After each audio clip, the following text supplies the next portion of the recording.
All right, everybody, it's been a busy few days. I'm trying to pack in as much as I can on the weekend so I don't, think about the family, just stay busy. I went to Sparta yesterday, and today I'm going to Delphi, or Delphi, however you'd like to say it. I'm gonna check that out. There's probably gonna be a lot of people up there. I'd love to film some stuff, but I'm not gonna talk if people are there because I'm awkward about it. So I'll try and film when I can, get some good fun footage and do like a voiceover of it because there's so much cool history there and so much to talk about. But I'm gonna try to figure out the best way to do it and share it with you guys because I'm really excited about this trip, more so than any of them, I think. Let's go to Apollo's temple. Now you might be able to see it. There is Apollo's temple right there. We'll head up there in just a minute. But I want to talk about Apollo real quick. So Apollo was the god of the sun, bow, arrow, and music. How he got into music was actually kind of funny. So he had a brother, Hermes. He didn't know he had a brother. Zeus was popping out kids all over the place. He had cows that went missing. These cows were gone. He had someone go out try to find out who did it. They came to a house with a mom and she said, I don't know who did it. Wasn't me. Come to find out, she has a son, Hermes. Hermes was just hiding himself, right? Mom said, it wasn't my son. Wasn't me. He killed an animal, wasn't a cow. Wasn't me. He's like, what animal did he kill?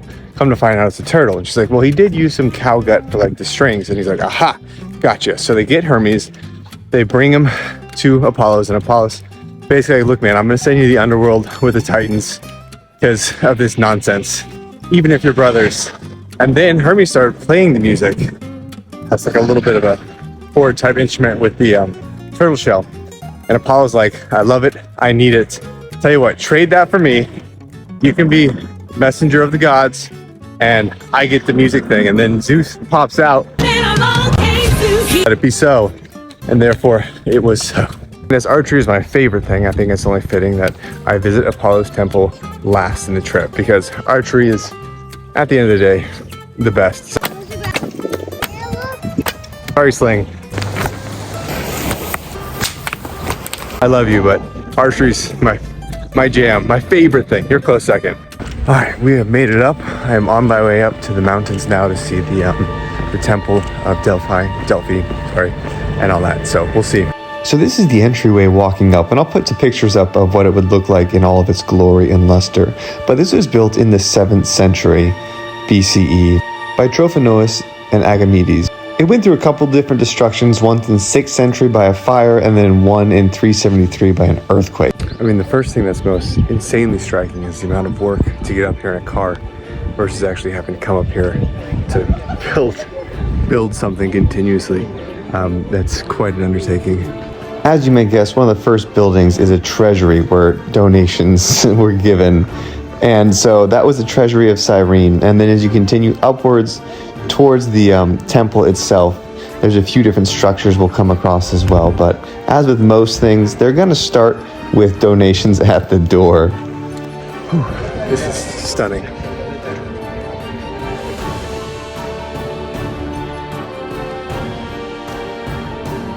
Here is the temple of Apollo.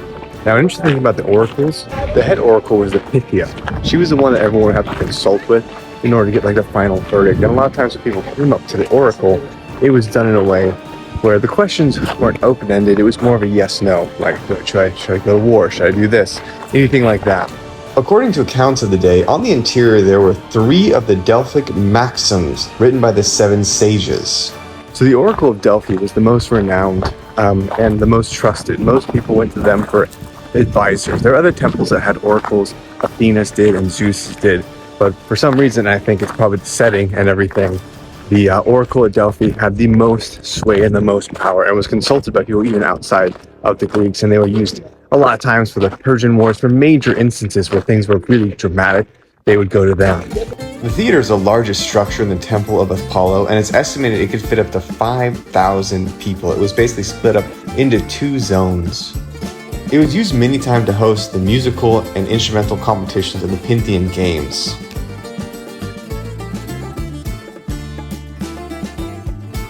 Now there are 2 large, very specific stones in Delphi that have significant meaning. One is the one where Zeus threw it down, and that basically marks the exact center of the earth. The other one was the stone that was consumed by Kronos when he was tricked by Zeus's mother into basically not eating him. So if you know the story, Kronos, when he killed his father, the sky, with the scythe, his father said, same thing's gonna happen to you one day when you have children. So like any sane person would do, he starts to consume his children. Now Zeus, the last and youngest born, he was tricked by Zeus's mother and he was given a stone and he consumed that stone. Then Zeus was taken away to Crete where he was raised by immortals. When he was older, he was brought back. And then they poisoned Kronos. When he was poisoned, he threw up everything, all of the siblings, and then he also threw up the stone. And that other stone that's here, that other round stone, is the one that was thrown up by him. So you have the first one, which is used by Zeus to mark the exact center of the earth, and then you have the other one, which was the bait that was used to basically hide Zeus from his father. So this is the stone that signifies the exact center of the earth. So what we have down here is an ancient gym, an ancient gymnasia, right around Athena's temple. I did a video about the tetradas not long ago, which is the Greek style of training for fitness. And it's basically 4 tetras, or 4 quadrants is how it's broken up, each one with its own specific function for bettering yourself, understanding the environment. Check that out, check it out. It's a really unique way, I feel, to exercise, and it's very well thought out. And next we have the Temple of Athena, slightly lower level. How did Athena come into being? Well, it's kind of a funny story, as with a lot of things in that time. So it was prophesied that Zeus would have a child with Mithras, and that child would be stronger than him, wiser than him, and would overthrow him. So he was in a pickle. So he called his buddy Prometheus. Now this time him and Prometheus were not on the outs. They were still good. He hadn't given man fire. Everything was going well. So he went to Mithras, who could change shape, and he said, I bet with all of your powers, you can turn to any mighty thing you want. I bet you can't turn into a small, little, insignificant fly. And she said, hold my beer. And she turned into a little fly. At that point, Zeus consumed her and ate her. And she disappeared for a while. And then there was one day, Zeus got a splitting headache. He couldn't figure out what was going on. He went to Prometheus. He said, you gotta help me out, bro. Prometheus took an axe and split his head open because he still couldn't die. And out of it came Athena in full armor and ready to rock. Next up was the museum, and the first thing on display that caught my eyes was a bronze votive shield. Now, votive just means an offering, so it's basically an offering shield. And then we move on to the helmets. Now, the thing I thought was really cool about these helmets was how thick you could see that they were.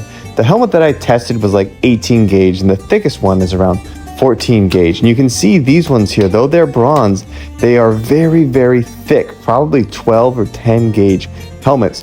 So even though it's bronze and it's not the strongest metal, it would provide a ton of protection.